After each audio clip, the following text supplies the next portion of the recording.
Bueno, el tema de hoy que nos toca avanzar corresponde, ¿no?, a lo que es el puerperio patológico relacionado a la hemorragia. Es decir, cuando hablamos de complicaciones del puerperio, principalmente hay que pensar hemorragia, infección. Lo que no quiere decir que no existan, ¿no?, problemas psiquiátricos, como hemos visto, que no existan problemas, ¿no?, de complicaciones de tipo endocrino, por ejemplo, ¿no? El síndrome de Sheehan, el Chiari-Frommel, problemas de tipo, ¿no?, neurológico también. Sin embargo, siempre pensemos en la hemorragia como la primera complicación y luego en la infección. ¿Listo? Y es en ese sentido que hoy vamos a avanzar. El tema es relacionado justamente a la hemorragia, al puerperio patológico relacionado, ¿no es cierto?, con la hemorragia puerperal. ¿Ya? Aquí es importante recordar que hay complicaciones, ¿no?, de diferente índole, pero la hemorragia es la principal causa que hay que asociar a las complicaciones que se puedan dar en el puerperio. Entonces, ¿qué tenemos que considerar? Clásicamente se definía, ¿no?, la hemorragia puerperal como la pérdida sanguínea de más de 500 ml en un parto y más de 1 litro en una cesárea, porque eso es lo que el cuerpo está preparado para poder, ¿no es cierto?, perder en una embarazada. En un embarazo aumenta el volumen plasmático, aumenta la cantidad, ¿no es cierto?, de eritrocitos, preparando para este momento, el alumbramiento. De tal manera que una paciente pueda perder sangre, ¿no es cierto?, durante el alumbramiento, sin que repercuta sobre su estado. Una cesárea, decíamos, se aceptaba hasta 500, ¿no? En un parto, perdón, hasta 500 y una cesárea hasta 1000. Sin embargo, la mayoría de las veces, cuando queremos cuantificar la pérdida sanguínea, resulta que no medimos, ¿no?, de manera exacta, de manera precisa. Y muchas veces más bien es un cálculo, ¿no es cierto?, una cifra que no refleja la pérdida real de sangre que se produce durante la atención de un parto. Y es en ese sentido que tenemos que tomar en consideración, ¿no?, que cuando hay un sangrado, ¿no?, hay que considerar, pues, de que lo ideal sería, ¿no es cierto?, medir la pérdida sanguínea de manera exacta, de manera de que estimemos, ¿no es cierto?, la pérdida real. Pero en ese caso, tendríamos que pensar que en el recipiente donde se va recolectando la sangre, ¿no es cierto?, no solamente pues está la sangre, sino también encontramos que hay, ¿no?, las soluciones antisépticas, por ejemplo, que me va a hacer que no tenga un valor, ¿no es cierto?, preciso o exacto.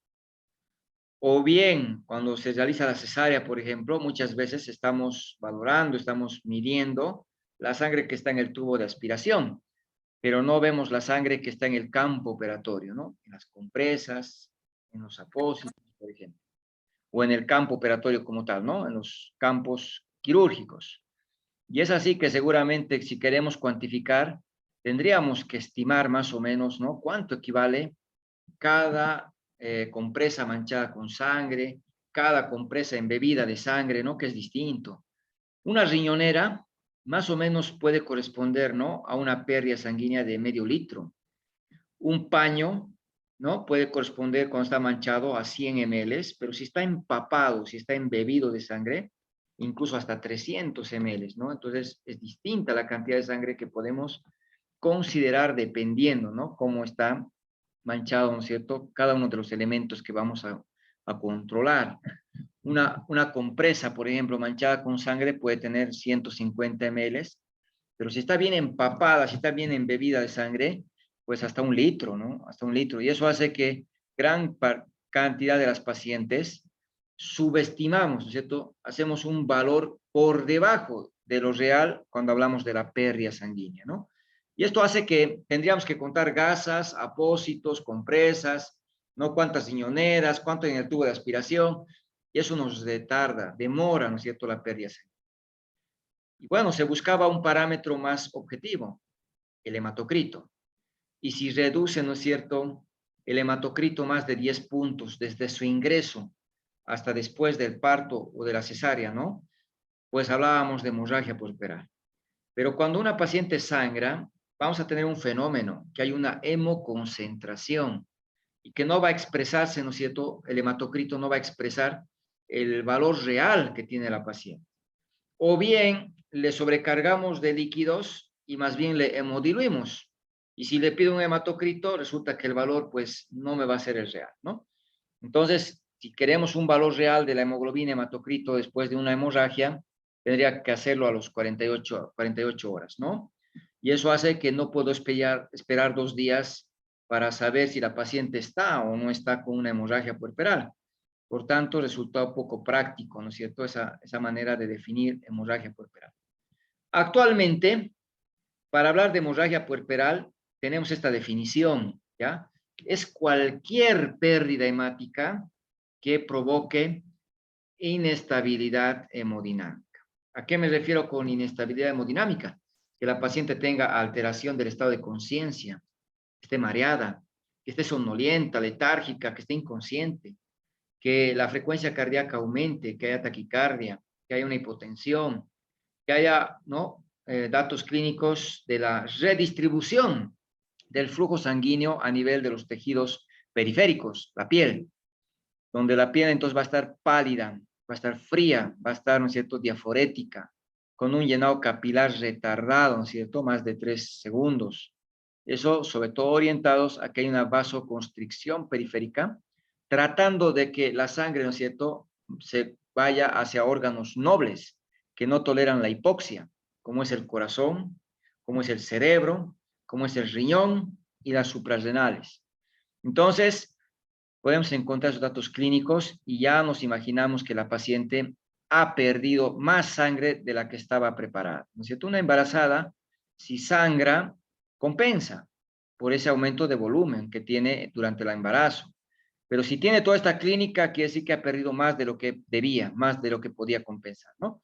La oliguria es otro dato importante, no se olviden, si hay un sangrado, monitoricen la diuresis horaria, monitoricen, ¿no?, el balance hídrico, eso es muy importante, como internos tienen que aprender a hacer ello. Y bueno, la hemorragia puerperal entonces se diagnostica rápido, por clínica, ¿no es cierto? Me llega a la emergencia una paciente que ha tenido parto en su casa, que después del alumbramiento tuvo un sangrado, llega somnolienta, llega taquicárdica, hipotensa, tiene hemorragia puerperal. Ya no voy a estimar cuánto de las sábanas ha manchado en su casa, cuánto sangre habrá perdido. No, tiene hemorragia puerperal, porque ya tiene clínica que me está mostrando esa inestabilidad hemodinámica. Ahora, la hemorragia puede ser inmediata cuando se produce dentro de las primeras 24 horas. Es lo que más vemos en el hospital, ¿cierto? Que se produzca de manera temprana, de manera inmediata. Pero también puede ser tardía. Y esto sobre todo obedece, ¿no?, a los restos placentarios que se puedan quedar cuando se produce, ¿no?, después de las 24 horas, incluso hasta las 6 o 12 semanas después del nacimiento. Entonces son aspectos que hay que tomarlos en cuenta. ¿Qué nos toca hacer en el control? Identificar factores de riesgo, porque resulta que si yo reconozco factores de riesgo, voy a estar preparado que cuando se produzca el nacimiento, la paciente me puede presentar hemorragia. ¿Y qué factores de riesgo podemos encontrar durante el embarazo? Por ejemplo, la sobredistensión del útero. Porque si tengo un embarazo gemelar, son 2 bebés, el útero está más distendido de lo habitual, ¿no? Me puede hacer una atonía uterina. Si hay macrosomía fetal, si hay polidramnios, entonces en esos casos el útero está distendido y puede hacer una atonía, ¿no? Ahora, hay cuadros que van a alterar la coagulación y que pueden estar asociados también a hemorragia, ¿no es cierto? Como es el caso de la preeclampsia severa, o el hecho de tener un antecedente de una cesárea anterior, que puede, ¿no es cierto?, provocar una ruptura parcial o total del útero. Entonces hay factores de riesgo que los podemos reconocer, que los podemos identificar, las multíparas, por ejemplo. El útero, ¿no es cierto?, va con frecuencia, pues en las multíparas, perdiendo esa capacidad contráctil. No vamos a encontrar un buen globo de seguridad de Pinar y puede llevarnos a una hemorragia, ¿no?, por la atonía. Pero hay pacientes que no tienen estos factores de riesgo reconocidos en el control, pero que podemos reconocer otras causas de hemorragia durante la atención del parto. Porque si le hemos realizado la episiotomía, por ejemplo, estamos cortando músculos, estamos provocando sangrado, y esto te puede llevar a la hemorragia, ¿no es cierto?, puerperal. Ahora, si tenemos un parto, ¿no es cierto?, en el cual se han producido desgarros, lo mismo. Hemos tenido pacientes que se producen desgarros, ¿no es cierto?, porque no se ha protegido bien el periné y que han sido causa, ¿no?, de que la paciente entre en estado de choque incluso, ¿no? Entonces, un periodo, de tercer periodo, ¿no?, prolongado, por ejemplo, el alumbramiento, ¿no?, más de 30 minutos puede asociarse, ¿no?, a sangrado que puede llevarnos también a la hemorragia. Por tanto, hay factores de riesgo que los tenemos que reconocer durante la atención del parto. Pero resulta que la mayoría de las hemorragias puerperales no tenían ningún factor de riesgo reconocido. El 60% de las hemorragias no había ni un factor reconocido en el embarazo ni durante el parto. Vino la paciente, no era grande el útero, progresó 1 centímetro por hora, se produjo el alumbramiento, ¿no es cierto?, dentro de los 15 minutos, y aparentemente todo iba bien hasta que se expulsa la placenta y viene la hemorragia. Entonces resulta que no es predecible, ¿no es cierto?, en la mayoría de los casos la hemorragia. Y es por eso que muchos de los centros han optado por canalizar, ¿no es cierto?, que toda paciente que esté en parto tiene que tener su vía periférica como un respaldo, porque si la paciente tiene hemorragia, es normal que encontremos venas colapsadas. Y cuando queremos canalizar una vía periférica, no lo podemos hacer con facilidad, ¿no? Entonces, ya teniendo una vía periférica, utilizamos fármacos por vía endovenosa y actuamos de manera rápida, ¿no? Y lo que nos queda también es controlar, vigilar de manera permanente a la paciente, principalmente las 2 primeras horas del puerperio, ¿no? El periodo de oro de Greenfield, como se llamaba, el cuarto periodo del parto, así se lo denominaba, ¿no? Entonces, las 2 primeras horas tenemos que estar con nuestra paciente, controlando, ¿no es cierto?, que el útero tenga un buen globo de seguridad, que el sangrado, ¿no?, que los loquios no sean abundantes, masajeando durante 5 minutos, cada 15 minutos, ¿no?, por un periodo de 2 horas. Eso es lo que tenemos que hacer para poder, ¿no es cierto?, reconocer cuando hay una hemorragia y también para ayudar a que no tenga la hemorragia. Entonces, eso es muy importante. Pero si ya está sangrando la paciente, si ya tiene la hemorragia, busquemos la causa. Y la causa está, ¿no?, demostrada o indicada por estas 5 T's. Este es el mnemotécnico que tenemos que aprender, ¿no? Las 5 T's como causa de la hemorragia. Es decir, en nuestras normas, en nuestras guías, ¿no es cierto?, tenemos en nuestros protocolos las 4 T's. ¿Ya? Las 4 T's. Actualmente ya se está incluyendo una quinta T. Porque cuando hablamos de las 4 T's, ¿no?, nos referimos al tono, es decir, la atonía o la hipotonía uterina, el trauma, los desgarros, tejido, la retención de restos, trombo o trombina, problemas de coagulación, donde la inversión uterina estaba incluido dentro del trauma. Actualmente se está hablando de tracción, ¿no es cierto?, como un origen de la inversión uterina, por ejemplo, en las 5 T's. Pero ¿cuál es la principal causa de la hemorragia? Por estadística, vamos a considerar que es la hipotonía uterina, ¿ya? La disminución en la capacidad contráctil del útero, ¿no? O la incapacidad del útero de poder contraerse, en el caso de la atonía, ¿no?, donde corresponde a un 70% de las causas de hemorragia, seguida por el trauma, los desgarros, y en tercer lugar hablaríamos de la retención de restos, ¿no?, tejido, para finalmente considerar el trombo o trombina, que corresponde a un 1%.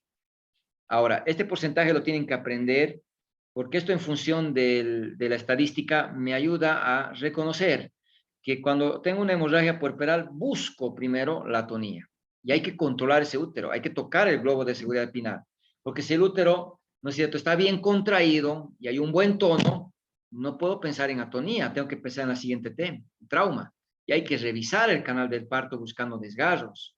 Y si no hay desgarros, pienso en la tercera T, retención de restos. Y así tengo que ir pensando. No voy a buscar como primera causa de hemorragia puerperal problemas de coagulación.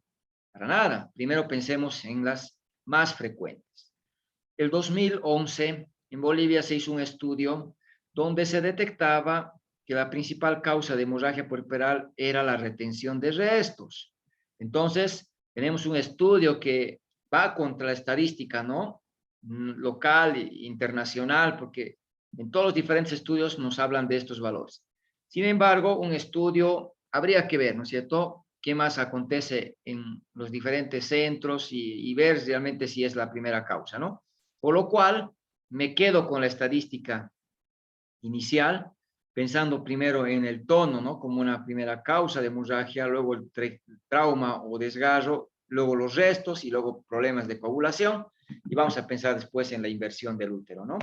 Las 5 T's es muy importante, nos va a ayudar a reconocer rápido la causa. Entonces, siempre voy a pensar primero en el tono. Y si pienso en el tono, busquemos los factores de riesgo, ¿ya? Porque cuando hablamos de la hipotonía, ¿no? ¿Qué puede provocar hipotonía? La sobredistensión del útero. ¿Y qué factor de riesgo tengo para la sobredistensión uterina? Lo que hemos dicho hace rato, que esté con un embarazo gemelar, que tenga un macrosómico, que tenga un polidramnios, ¿no es cierto? Que tenga una hidrocefalia marcada, ¿no? Que puede distender más el útero de lo habitual. Podemos considerar también como una causa de atonía la fatiga muscular. Y aquí consideremos pues el trabajo de parto prolongado, las multíparas. En cada puerperio va regresionando y las fibras nuevas que se han formado durante el embarazo regresionan, pero también regresionan fibras que habían en el útero. Por eso es que el útero en cada embarazo se va haciendo cada vez más delgado su miometrio y va perdiendo esa capacidad contráctil. Y eso es la razón por la cual las multíparas también tienen hemorragia por atonía. Los miomas son tumores benignos del útero, ya que tienen relativa frecuencia, alteran la anatomía, alteran la función del útero. Por tanto, si hay miomas, hay que pensar que puede hacernos una atonía, ¿no? El uso de la oxitocina de manera inapropiada, en el periodo expulsivo abriendo a chorro, por ejemplo, satura receptores y ni siquiera la oxitocina endógena puede tener dónde actuar. Por tanto, hay que tener mucho cuidado con el uso de la oxitocina. Las pacientes con corioamnionitis, RPMs, con, ¿no es cierto?, datos de infección, hay que pensar que se va a alterar la contractilidad y va a haber una atonía uterina, ¿no? Pacientes con DPPNI, si tienen un útero de Cuvalier, ¿no es cierto?, esa infiltración hemática, van a perder esa capacidad contráctil, las fibras musculares, y por tanto va a haber una atonía, ¿no? Por la apoplejía, dice, ¿no?, de Cuvalier. Entonces, hay que pensar, ¿no?, en un DPPNI que puede hacerme una hemorragia por la atonía. Pero si el útero está contraído, si hay un buen globo de seguridad de Pinart, no voy a pensar en atonía, voy a buscar la segunda causa, trauma. Entonces, pidamos valvas de revisión. Hay que explorar el canal del parto, ¿no es cierto? Hay que examinar con valvas de revisión el canal del parto. Quiero observar si hay desgarros, quiero observar si hay desgarros. Y para eso me pido 2 valvas de revisión y voy a pinzar el labio anterior y el labio posterior con 2 pinzas aro, y voy a traccionar el cuello para poder observar. Primero observemos, ¿no es cierto?, desgarros del cérvix, ¿no? Y si no hay desgarros en el cérvix, en canal vaginal. Y si no hay desgarros en la vagina, en el perineo. Siempre de adentro hacia afuera hay que ir revisando. Ahora, si tiene una cesárea anterior y está sangrando, antes de ver el cérvix, veamos el segmento, porque la cicatriz se puede abrir, puede haber dehiscencia de la histerorrafia anterior. Normalmente después de un parto de una paciente con cesárea anterior, hay que revisar la cicatriz anterior. Y para eso se introducen 2 dedos dentro del útero y se van revisando, ¿no? De derecha a izquierda, ¿no? De delante hacia atrás, tratando de encontrar alguna solución de continuidad que me indique que ha habido alguna ruptura, por ejemplo. Pero eso solo en pacientes que han tenido una cesárea antes del parto que estoy atendiendo. Pero si no hay una cesárea, revisemos, ¿no es cierto?, el cérvix. Hay que tener presente que el útero se puede romper por maniobras de Cristaler, por ejemplo, por DCPs que hay que considerar, por cesáreas anteriores, tenemos que tomar en cuenta, pero si no hay esos datos, pues hay que empezar revisando el cérvix.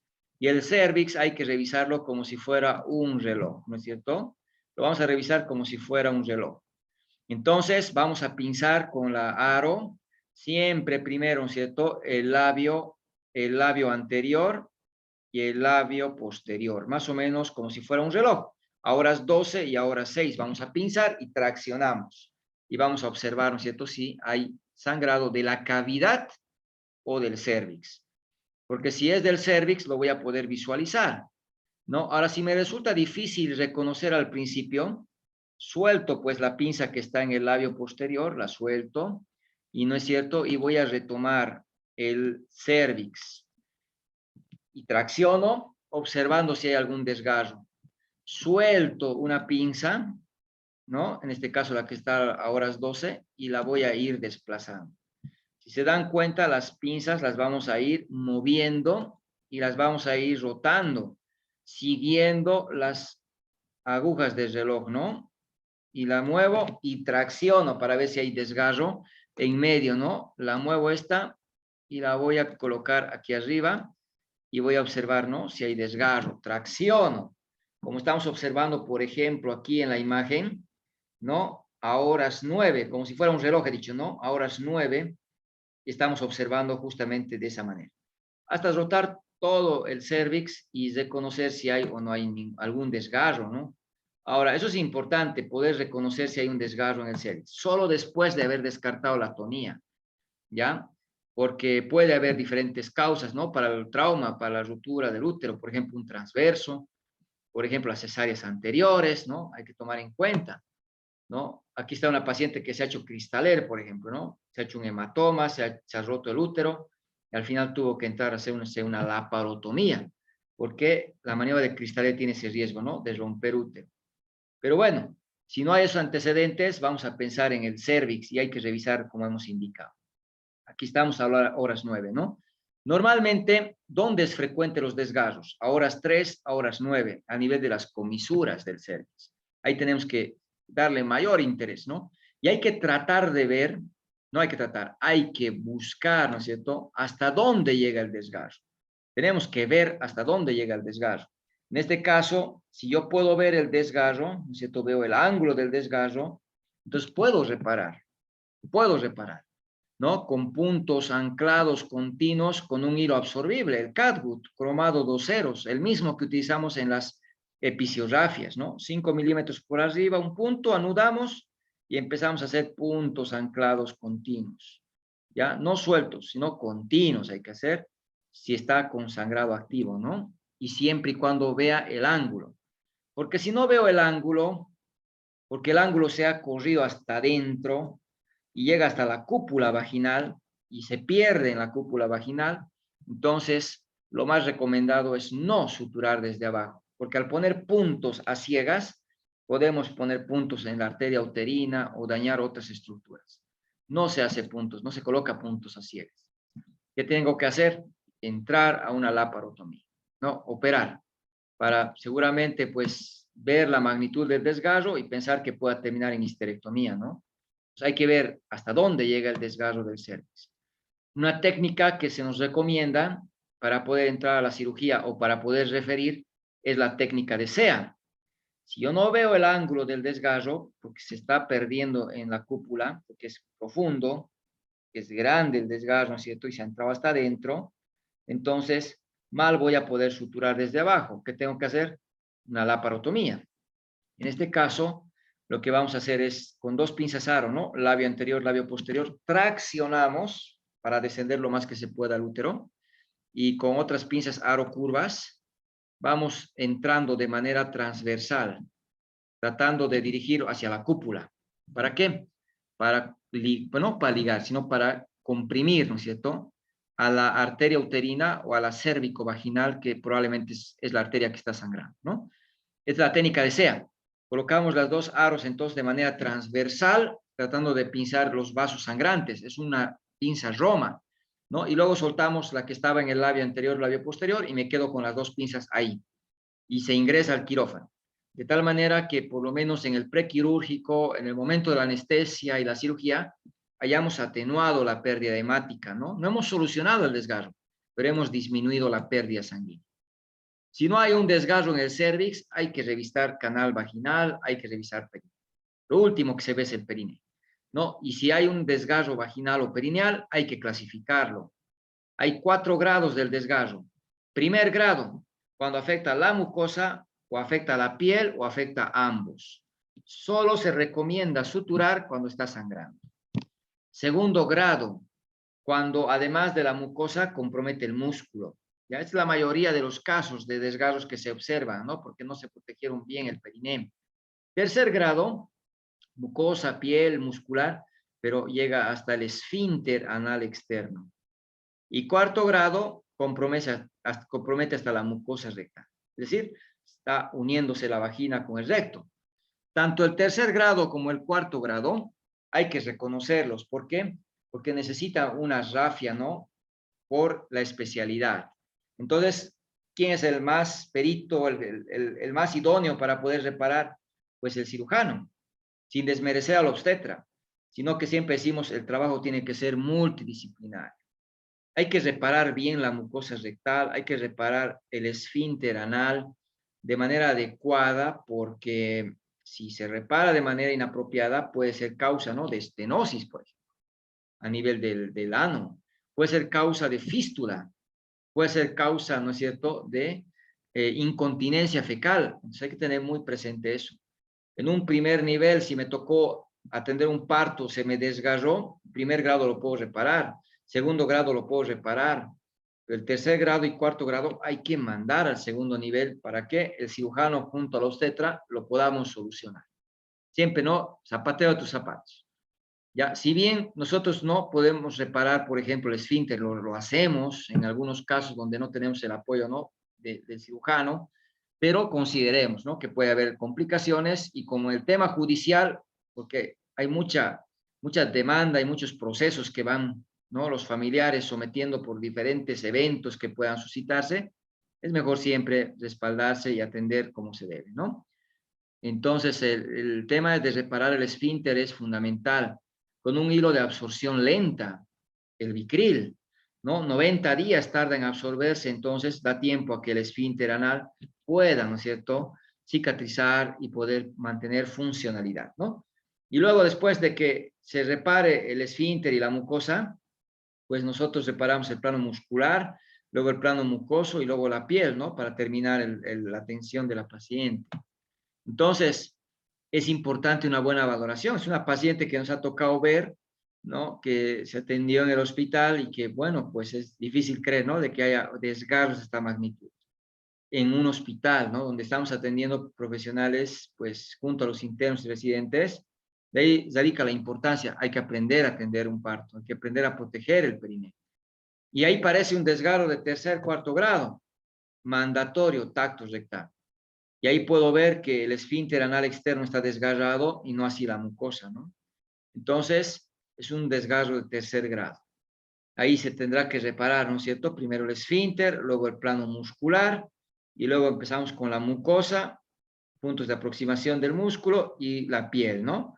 Y ahí se va reparando de tal manera de que debe recuperar la anatomía, ¿no? Se ve pacientes que vienen con 2 episiotomías, por ejemplo. Eso no es lo recomendado. La episiotomía no resuelve el parto, ¿no es cierto?, cuando la presentación está, pues, alta. Es importante realizarla cuando está coronando. Ya hemos tenido pacientes que están en primer plano, vienen con sus 2 episiotomías, paciente con hipovolemia porque han sangrado, ¿no?, más de media hora y bueno, no, la episiotomía hay que hacerla solamente al final, cuando está ya por nacer el niño, ¿no? Y bueno, maniobras de Cristaler, separar mar, ¿no es cierto?, lleva a los hematomas. Hay que tener mucho cuidado con estas causas, ¿no? La tracción, la inversión uterina, siempre y cuando, ¿no? Siempre y cuando no hagamos un MATEP adecuado. Si yo no hago la presión suprapúbica, claro que se va a volcar el útero. Pero ¿qué entonces qué puede provocar la inversión uterina? Primero, que la placenta esté implantada en el fondo, que el útero esté hipotónico, que jalemos el cordón, ¿no es cierto?, antes de que se desprenda la placenta o no hagamos un MATEP adecuadamente. O lo que se está viendo más en nuestra época, que la placenta esté adherida al miometrio, lo que llamamos el acretismo, por ejemplo, ¿no? Entonces es muy importante considerar esta posibilidad. Y aquí está el útero, ¿no?, volcado junto con los coágulos y la placenta adherida, ¿no?, donde el interno pues seguía haciendo el doubling, pero toda la placenta está muy grande y no se puede desprender. Hay que saber reconocer, ¿no? Aquí el útero está claramente diferenciado, ¿no?, de la placenta, porque una vez que reconocemos que está invertido el útero, hay que restituirlo de manera inmediata. Se lo debe reintroducir a la cavidad uterina. Y ahí tenemos justamente, ¿no es cierto?, que debemos realizar lo que corresponde a la maniobra de Johnson. Como podemos observar, estamos sujetando el fondo uterino invertido, ¿no? Y hay que restituirlo con movimientos, ¿no?, ligeros de rotación y empujando en dirección cefálica, ¿no? Para reintroducirlo a la cavidad pélvica. Pero necesito que se relaje. Pues utilizamos sulfato de magnesio para relajar un tanto, ¿no es cierto? Y favorecer a la reinversión. Una vez que se reinvierte, el puño, ¿no? Enguantado se lo deja dentro de la cavidad pélvica. Se le aplica uterotónicos, oxitocina, metergin, misoprostol, las dosis que vamos a explicar, a tal manera que el útero recupere funcionalidad. Una vez que el útero ha recuperado, se va a contraer alrededor de nuestra mano, y cuando sintamos que nuestra mano está siendo atrapada por el útero, ahí la vamos a retirar. Porque si el útero está flácido, está hipotónico, no ha recuperado todavía contractilidad, cuando retiremos la mano, el útero se va a volver a salir, porque los ligamentos han quedado laxos. Entonces, aquí está, se desprendió la placenta, ¿no? Se empieza a restituir y bueno, se logró, ¿no es cierto?, el objetivo, recuperar la funcionalidad y evitar la histerectomía. En algunos casos se puede tratar de reinvertir desde la cavidad abdominal con las pinzas aro, sujetando los ligamentos redondos y traccionándoles, ¿no? En algunas situaciones se los realiza de esta manera, o bien con la incisión de Hultain. Hay que hacer, ¿no es cierto?, una incisión en la parte posterior y de esa manera se soluciona ese anillo de constricción que se ha creado y tratarlo de reinvertir. Por lo general, lo vamos a reinvertir, pero el útero ya no recupera funcionalidad cuando se demora. Ni bien se diagnostica, hay que tratar de reinvertirlo, ¿no? Y bueno, el tejido, restos, ¿no? Hay que revisar bien la placenta, en la cara materna principalmente, para identificar, ¿no?, los cotiledones, que no falte pedazos, o bien el poder observar las membranas también, ¿no? Es importante considerar si hay un acretismo, ¿no? La placenta no se va a desprender. ¿Y quiénes tienen acretismo?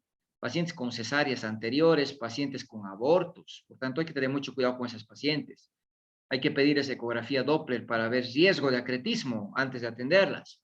Ahora, si tienen anomalías, ¿no?, útero bicorne, tabiques, ¿no?, miomas, también puede provocar retención placental. Hay la placenta subcenturiada, ¿no? Aquí vemos, por ejemplo, ¿no?, una masa de cotiledones aberrante, ¿no?, que está separada del disco placentario principal por un tabique, ¿no?, de membrana, que tiene su propia irrigación. Lógico pensar que se pueda desprender la placenta y esta porción de cotiledones quede retenido, pues. Vamos a encontrar, ¿no?, que hay diferentes formas de la placenta, como estoy observando, ¿no?, que la bipartita, la bilobata, por ejemplo, que tardan en producir el desprendimiento, pero se va a desprender, ¿no? Y bueno, habrá que considerar esos aspectos, ¿no? Ahora, tal vez aprovechando, recordando, ¿no?, la bipartita son dos masas, ¿no?, de cotiledones que tienen un puente membranoso que los separa, ¿no? En cambio, la bilobata es una sola placenta que tiene dos lóbulos, ¿no? Dos masas o dos lobulaciones, ¿no?, que la vamos a reconocer. El acretismo es una adherencia anormal de la placenta, ¿no?, al miometrio, de tal manera de que no se va a desprender, ¿no? Hay la acreta, la increta, la percreta, ¿no?, que habíamos visto en placenta previa. Entonces hay que considerar que si en media hora no se ha desprendido la placenta con el MATEP, hay que pensar en acretismo, hay que canalizar una vía, hay que referir a la paciente, porque no vamos a intentar desprender la placenta, porque la vamos a arrancar a pedazos, ¿no? Entonces, el obstetra, si me llega una paciente con retención placentaria, puedo intentar buscar el plano de separación del útero y la placenta. Si no hay plano de separación, pensamos en acretismo y se procede con la histerectomía, ¿no es cierto?, en bloque. Pero si hay un plano de separación, intentamos desprender con el borde cubital de la mano, de tal manera de que se pueda resolver, ¿no?, la falta de expulsión de la placenta. ¿Y cómo se va realizando? Se tracciona el cordón y se introduce la mano siguiendo el cordón, llegamos a la placenta, me voy al borde y en el borde, con el borde cubital de mi mano, intentamos separar. Si se puede separar, hay plano de clivaje, hay plano de separación, no es acretismo y empezamos a desprender la placenta. Pero si no hay un plano de separación, pensamos en acretismo y no se toca, se entra a quirófano. Si no hay ninguno de esos tres, pensemos en trombina. Hay patologías obstétricas que me provocan trastornos de coagulación. El óbito, porque se libera tromboplastina. El aborto retenido, porque libera tromboplastina y activa la cascada de coagulación. La sepsis, la preeclampsia severa con el HELP, el DPPNI, ¿no? Cuando hay un SIT, entonces vamos a tener una hemorragia. ¿Cómo voy a reconocer? Buscando petequias. Y las petequias son hemorragias, ¿no? Capilares que pasan desapercibidas. Así las tengo que ver, ¿no? Lesiones puntiformes. O bien en el sitio de punción, en el sitio donde se apoya, en una superficie. Pero hay que buscar las petequias como un dato clínico. Laboratorialmente ya sabemos, plaquetopenia menor a 50.000 por milímetro cúbico, fibrinógeno menor a 100 miligramos por decilitro. Eso me hace el diagnóstico de SIT, ¿no? Y bueno, hay patologías entonces obstétricas, como también el transfundir glóbulos rojos nomás, ¿no? Cuando transfundimos más de 2 paquetes globulares, podemos provocar una coagulopatía dilucional. No nos olvidemos que estamos administrando solo glóbulos rojos en los paquetes globulares. Y la sangre no solamente es glóbulos rojos, tiene factores de coagulación, tiene plasma, tiene plaquetas, tiene glóbulos blancos. Entonces, más de 2 paquetes globulares, hay que pensar en este riesgo. Coagulopatía dilucional, ¿ya? Y eso es muy importante. Cuando se transfunde más de 2 paquetes globulares, hay que pensar que necesita plaquetas, que necesita plasma, que también debe recibir esta paciente. O bien, que la embarazada pues también tenga alguna enfermedad hematológica, ¿no? Que pueda provocarte un trastorno de coagulación. Y eso es trombina o trombo, como la última causa de la hemorragia, ¿no? La última causa. ¿Qué tenemos para prevenir la hemorragia? Hay que corregir primero, ¿no es cierto? Corregir primero la anemia fisiológica del embarazo. Por eso le damos sulfato ferroso en el embarazo. Hay que no realizar episiotomía a las embarazadas en el parto, salvo que lo requiera. Como hemos visto, si el perine es corto, si el perine es rígido, si estoy con un pretérmino, si estoy con un pélvico, ahí voy a hacer la episiotomía. Si no, tratemos de no realizar. Hacer MATEP a todas las pacientes para que la placenta se expulse rápido. Controlar las 2 primeras horas del parto principalmente. Hacer el apego precoz para que el niño lacte la leche y estimule la liberación de prolactina y de oxitocina. Entonces, todo eso tenemos para poder prevenir justamente, ¿no es cierto?, la hemorragia puerperal. El MATEP se debe hacer a todas las pacientes, ¿no?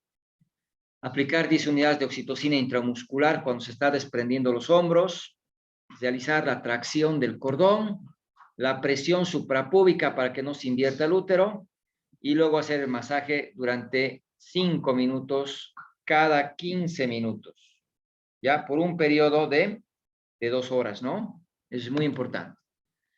Bueno, ¿cuál es la principal causa de la hemorragia puerperal? La atonía.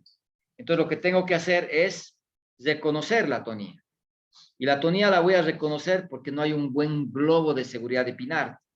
A los internos les decimos, vas a controlar, porque si el útero está por encima del ombligo, ¿no es cierto? Si está por encima del ombligo, está pues con atonía.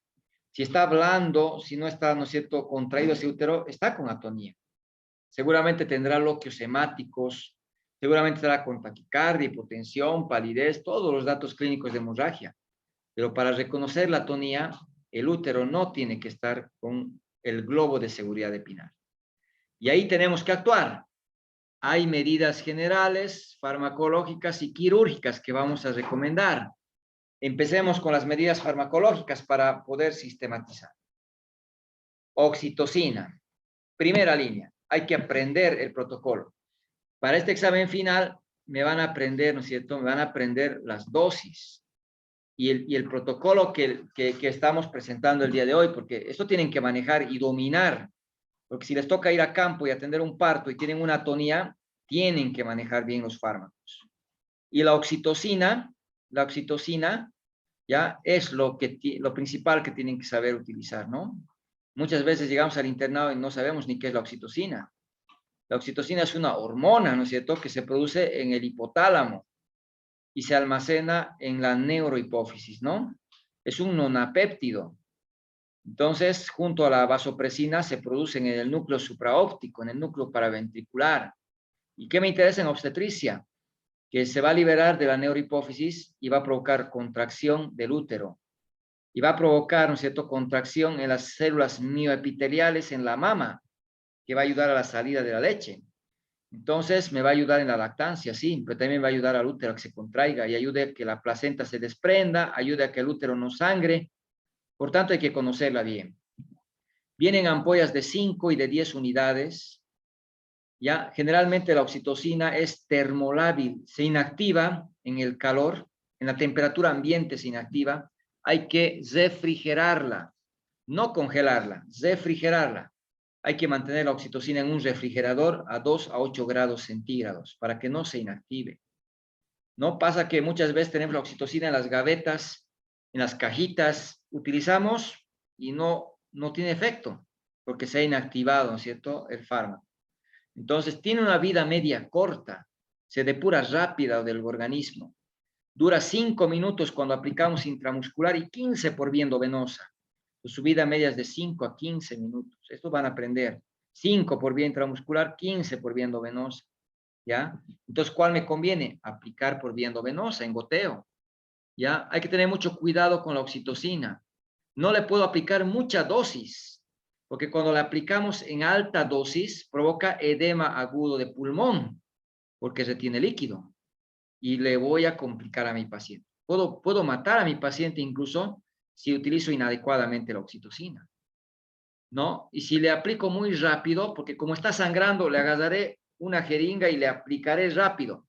No, el administrar rápido provoca vasodilatación. La oxitocina provoca vasodilatación. ¿Y eso qué va a provocar en la presión? Hipotensión. Si está sangrando y le voy a provocar hipotensión, la voy a empeorar, ¿no es cierto? Entonces, no se trata de ponerle en bolo, no se trata de ponerle en dosis elevadas, porque le voy a complicar más a la paciente. Entonces, este es el esquema que tienen que aprender. Dosis de ataque y dosis de mantenimiento. Dosis de ataque, 20 unidades de oxitocina en 500 cc de solución cristaloide. Puede ser fisiológico, puede ser Ringer. 20 unidades de oxitocina en 500 de solución cristaloide. Y le voy a pasar a 40 gotas por minuto. Esa es la dosis plena. Así voy a ayudar a que el útero se contraiga. No con 10 unidades en 1000, no con 32 gotas, no. 20 unidades en 500 y eso le paso a 40 gotas. Una vez que se acaba este frasco, voy a administrar el mantenimiento. Similar, igualito, 20 unidades a 40 gotas, pero ya no en 500, lo voy a diluir en 1000. Por tanto, el mantenimiento es 20 unidades en 1000 cc y le pasamos a 40 gotas. Esto es repetido, ¿no es cierto? Dosis de ataque, dosis de mantenimiento. Ambas dice 20 unidades. Ambas dice 40 gotas. La dosis de ataque, 500 ml. La dosis de mantenimiento en 1000. Entonces, esto me ayuda a recordar fácil. Me ayuda a recordar fácil. Este es el esquema que lo vamos a utilizar para el manejo de la atonía uterina. Y bueno, me voy a ayudar con el metergin.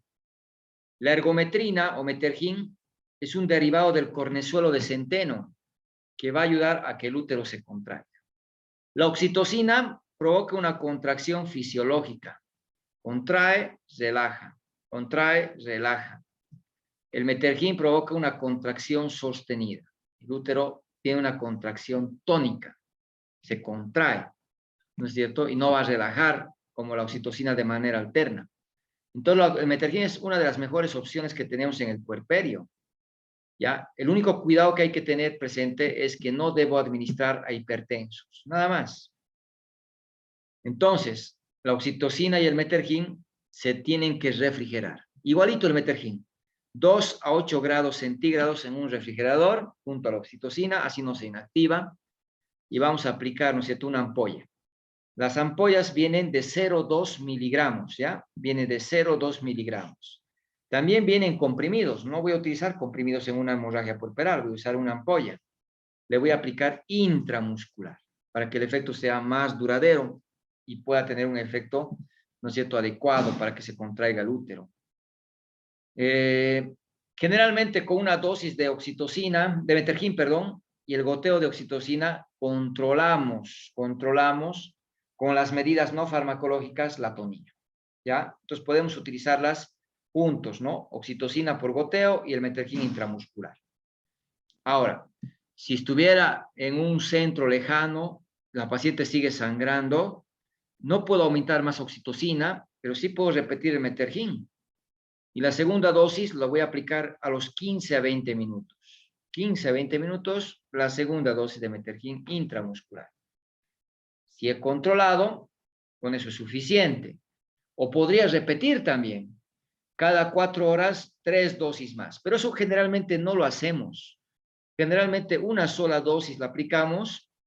Si no estamos controlando, utilizamos otro fármaco que tenga otro mecanismo de acción. Por ejemplo, el misoprostol. Entonces, la mayoría de los centros tenemos misoprostol, pero si no hubiera, tendríamos que recurrir a repetir el Metergin, ¿no? Pero las últimas dosis cada 4 horas, ¿no? Máximo 5 dosis se utiliza el Metergin. Pero como no llegamos a eso porque tenemos misoprostol, entonces vamos a utilizar las prostaglandinas. El misoprostol es un análogo sintético de la prostaglandina E1. E1.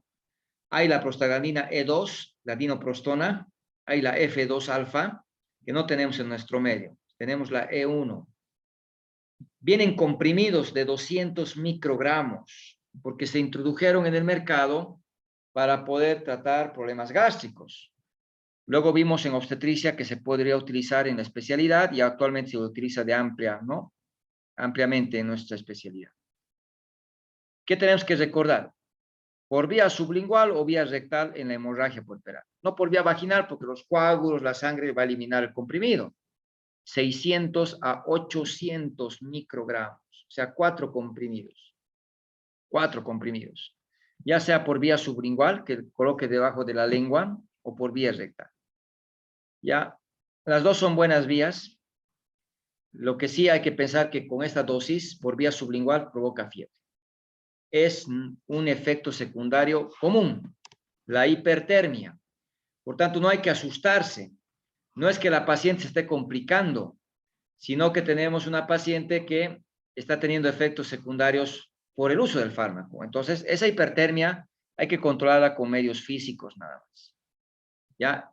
Puede provocar náuseas, puede provocar, ¿no?, vómitos, incluso hasta diarrea ha provocado, como efectos secundarios, ¿no? Pero lo más común que vamos a observar por la vía sublingual, la hipertermia. Pero me salva la vida al contraer, ¿no es cierto?, el útero, actuando sobre receptores como una prostaglandina. Bueno, esos son los uterotónicos que tenemos que utilizar. El ácido tranexámico no es un uterotónico, es un antifibrinolítico. Ya, este fármaco previene la descomposición de la fibrina, por tanto hace que el coágulo no se disuelva. Ya mantiene los coágulos sanguíneos por más tiempo. Esto ayuda a que no haya una pérdida sanguínea, ¿no es cierto?, por la disolución del coágulo. ¿Qué tenemos que recordar? El tranexámico hay que aplicarlo dentro de las 3 horas después de que inició la hemorragia. Ahí es donde hay el efecto deseado. Después de las 3 horas ya es poco el efecto que podamos observar. Vienen ampollas de 250, vienen ampollas de 500 miligramos, incluso hasta de 1 gramo. Actualmente tenemos de 1 gramo. ¿Cuál es la dosis? 1 gramo. Entonces eso nos facilita mucho el tener ampollas de 1 gramo, porque 1 gramo lo vamos a diluir en 10 cc de solución fisiológica y le vamos a administrar en 10 minutos. El ácido tranexámico se aplica por vía endovenosa lentamente. Lo vamos a aplicar entonces en 10 minutos y vamos a esperar su efecto. Si quiero repetir, lo puedo hacer a la media hora de la primera dosis. Después ya no justifica aplicar más dosis, solo 2 dosis del ácido tranexámico. Esto ayuda a cualquier tipo de hemorragia, tono, trauma, tejido, trombina, a cualquiera. Actualmente, incluso en las cesáreas, estamos utilizando el tranexámico como prevención de hemorragia, para evitar que la paciente sangre mucho. Entonces está bastante difundido el uso del tranexámico. Otro fármaco que lo van a conocer es la carbetocina. Es un análogo sintético de la oxitocina. ¿Ya? Entonces, esta carbetocina o el duratocin, ¿no? Duratocin es su nombre comercial, como lo tenemos en nuestro medio. El principio activo, el nombre genérico es la carbetocina. Vienen ampollas de 100 microgramos. Tiene una ventaja, dura más veces que la oxitocina, más tiempo. Ya 10 veces más dura su efecto. Por tanto, es una buena alternativa. ¿Cuál es el problema? Su costo está alrededor de los 250 bolivianos. Entonces, no es muy accesible para todas las pacientes, ¿no? Porque esto no cubre el seguro, pero es una alternativa, es una alternativa. Al igual que la oxitocina y el metergin, hay que mantener a 2 a 8 grados centígrados, hay que mantener refrigerado. No congelado, refrigerado, porque es termolábil. Ya, eso es muy importante. Entonces, es una buena alternativa para utilizarla, ¿no es cierto? La carbetocina. En nuestro protocolo, en nuestras normas, aquí están las dosis que he mencionado. Oxitocina, metergin, el misoprostol, y aquí está el ácido tranexámico. Entonces, estas son las dosis que nos resumen, ¿no? Todo lo que hemos ido explicando en la presentación, ¿no? Pero simultáneamente a las medidas farmacológicas, tengo que realizar medidas no farmacológicas. Hay medidas que tengo que realizar y entre ellas justamente está el hacer, ¿no es cierto?, el masaje uterino durante 5 minutos cada 15 minutos por 2 horas, ¿no? Eso ayuda bastante. Como también puede ayudarme el hacer la compresión bimanual, ¿no? Una mano enguantada entra al canal vaginal, acomodamos el puño en el fondo de saco vaginal anterior y la otra mano, ¿no?, por el abdomen, busca la cara posterior, doblando el útero, ¿no?, flexionándolo para que se junte la pared posterior con la pared anterior. Apretamos las dos caras del útero para que deje de sangrar. La paciente ha tenido parto, tiene diástasis de los rectos, el abdomen ha quedado flácido. Esta maniobra se ve facilitada por todo eso. En 20 minutos, ¿no?, ya aminora la pérdida sanguínea. Si tengo un ayudante, que me haga un puño y me comprima de manera perpendicular, ¿no es cierto?, al eje del abdomen, en el mesogastrio. ¿Qué estoy haciendo? Comprimiendo la aorta abdominal para que haya menos sangre a las ilíacas, menos sangre a la hipogástrica, a la uterina, al lecho placental. Esto me ayuda bastante junto a la oxitocina, al metergin. No se colocan ya compresas como antes. La compresa oculta el sangrado, ¿no? Puede no haber sangrado externo, el sangrado está ahí adentro. Entonces, no compresas. Entonces, ¿puedo colocar dispositivos? Sí. Se puede colocar balones de compresión. Y hay balones que se han aplicado en obstetricia. Por ejemplo, el balón de Bakri. Este es exclusivo para el útero, el balón de Bakri. Porque el de Senstack en Blackmore se utiliza, ¿no?, en la hemorragia digestiva alta. Balón de Rush también se ha intentado hacer su uso, pero el de Bakri es el que se lo utiliza en obstetricia. Como pueden observar, se introduce un balón dentro del útero y se lo va insuflando, ¿no?, con soluciones cristaloides. Puede ser fisiológico. Puede contener una capacidad de hasta 500 ml. Lo que hace es, como un globito inflándose, comprime el lecho sangrante. En la punta tiene un orificio para que la sangre que está acumulándose en el útero salga por este orificio y pueda ser recolectado a una bolsa donde me voy a poder cuantificar la pérdida hemática. Entonces, el balón de Bakri es una buena alternativa que tengo que considerar. Es un cuerpo extraño. Hay que administrar fármacos para hacer la profilaxis y evitar una infección. Hay que colocar con gasas dentro del canal vaginal para que hagamos un taponamiento. Es un cuerpo extraño, el útero se va a contraer tratando de expulsarlo, ¿no es cierto? Y este Bakri se puede quedar incluso, ¿no?, 24 horas incluso, sin ningún problema. Me va a ayudar hasta que pueda recuperar la contracción del útero. Este es el balón de Bakri. Aquí está una foto de un balón de Bakri, donde se lo va a introducir dentro de la cavidad uterina, se lo va a conectar a una llave de 3 vías, una solución cristaloide, y vamos a insuflar para que comprima desde adentro el lecho sangrante. Este balón de Bakri, como decía, se puede quedar hasta un día, no hay ningún problema, ¿no? Lo importante es que va a ayudar a que no se pierda sangre hasta que el útero recupere su contracción. Una vez que ya hemos solucionado la causa y el útero se está contrayendo, vamos a retirar el balón. Y podemos retirar, ¿no?, 100 ml cada hora, por ejemplo. Esto me va a ayudar mucho a que, ¿no es cierto? El retiro es gradual, no es ese rato, no es inmediato. Porque si lo vacío 100 ml, el útero, ¿no es cierto? Si ha recuperado la contracción, se va a contraer alrededor del balón y no va a aumentar el sangrado. Pero si no ha recuperado contracción, si el balón se vuelve más pequeñito, ya no está comprimiendo bien y empieza a sangrar. Ahí hay que volver a insuflar otros 100 ml y pensar en la cirugía. Tenemos en nuestro medio el balón de Bakri, ¿no? Cuesta $200. El problema es que son pocos los hospitales que no gestionan y se compran, ¿no?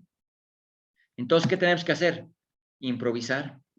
Y aquí tenemos el balón hidrostático, ya que es igual que el Bakri, en que se puede quedar 24 horas, en que puede contener 500 ml, en que le puedo retirar 100 ml cada hora.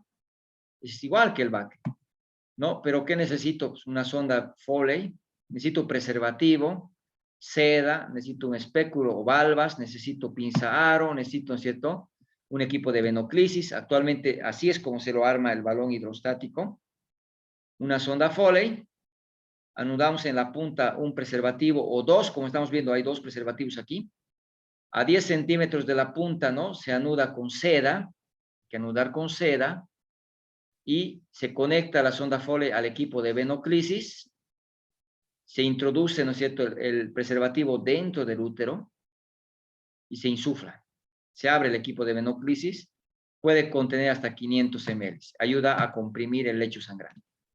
Nos ayuda a que al comprimir deje de sangrar. Y si deja de sangrar, ¿no es cierto?, nos va a ayudar a que no realicemos la histerectomía, o bien a trasladar a la paciente para que llevemos una paciente estable, ¿no? Estable, con 2 vías, con su balón hidrostático, con su sonda Foley, con su oxitocina, su metergin, su misoprostol, su tranexámico.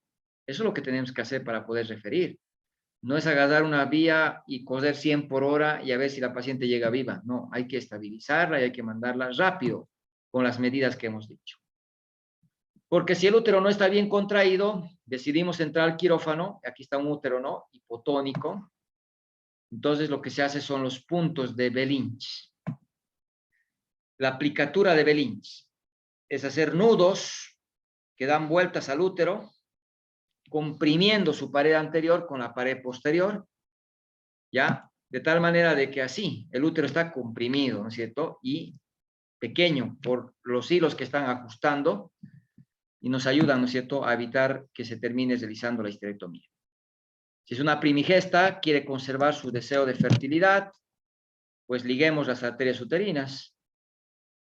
No importa si se liga las dos uterinas, tiene circulación colateral que permite que no se necrose el útero. Es otra alternativa. En el tercer nivel pueden ingresar al retroperitoneo, ligar las hipogástricas, ¿no?, o la embolización selectiva, pero finalmente la histerectomía. Y la histerectomía obstétrica que se recomienda realizar es la subtotal. ¿A qué me refiero con subtotal? Que se extraiga el fondo, que se extraiga el cuerpo y se extraiga el cérvix. No, el cérvix no se extrae. El fondo, el cuerpo y el segmento. Esa es la subtotal. El cérvix se deja, porque es una cirugía rápida, porque es una cirugía que sangra poco y que tiene menos riesgo de lesionar uréteres. En cambio, una total, como aquí estamos viendo, ¿no?, se retira el cérvix, siempre tarda más, siempre está asociado a mayor sangrado y siempre tiene mayor riesgo de lesionar los uréteres, ¿no? Y bueno, con eso, ¿no es cierto?, se solucionaría la hemorragia puerperal.